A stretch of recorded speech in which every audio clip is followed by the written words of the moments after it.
Hi friends, మా పెరట్లో శంకుపూల చెట్టు చూడండి ఎంత బాగా గ్రోతింగ్ వస్తుందో. చాలా బాగా గ్రోతింగ్ వస్తుందండి.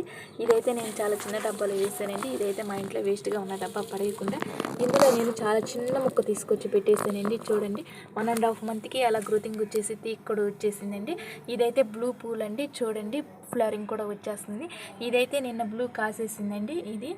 ఈ చిన్న చెట్టుకే చూడండి ఫ్లవరింగ్ అయితే ఎంత బాగా వస్తుందో. ఇది మెడిసిన్ ప్లాంట్ అండి. ఇది మెడిసిన్కి కూడా ఆయుర్వేదంగా ఎంతగానో ఉపయోగపడుతుందండి. ఇదైతే నైట్ నీళ్ళల్లో ఒక గ్లాస్ నీళ్ళల్లో ఈ పూలు నానేసి మార్నింగ్ పరగడుపున నీళ్ళు తాగితే హెల్త్కి ఎంతగానో ఉపయోగపడుతుంది. అంతేకాదండి, గోరువెచ్చని నీళ్ళలో ఈ ఫ్లవరింగ్ వేసేసుకొని కొంచెం నిమ్మరసం పిండుకొని తాగితే అండి ఇది బ్లూ టీగా కూడా మారుతుందండి. బ్లూ టీగా తాగొచ్చండి. ఇది హెల్త్కి ఎంతగానో ఉపయోగపడుతుందండి. అంతేకాదండి, నిమ్మరసం పిండినప్పుడు అది కొంచెం పింక్ షేడ్ కూడా కలరింగ్ వస్తుందండి. అప్పుడు కలర్ పింక్ టీగా కూడా ఇది తాగొచ్చండి. హెల్త్కి ఎంతగానో ఉపయోగపడుతుందండి. ఇది ప్రతి ఒక్కరు ఈ మొక్కను పెంచుకుంటే చాలా ఈజీగా చిన్న వాటిల్లోనే గ్రోతింగ్ అవుతుందండి. చాలా బాగుంది కదండి. మీరు కూడా ట్రై చేయండి.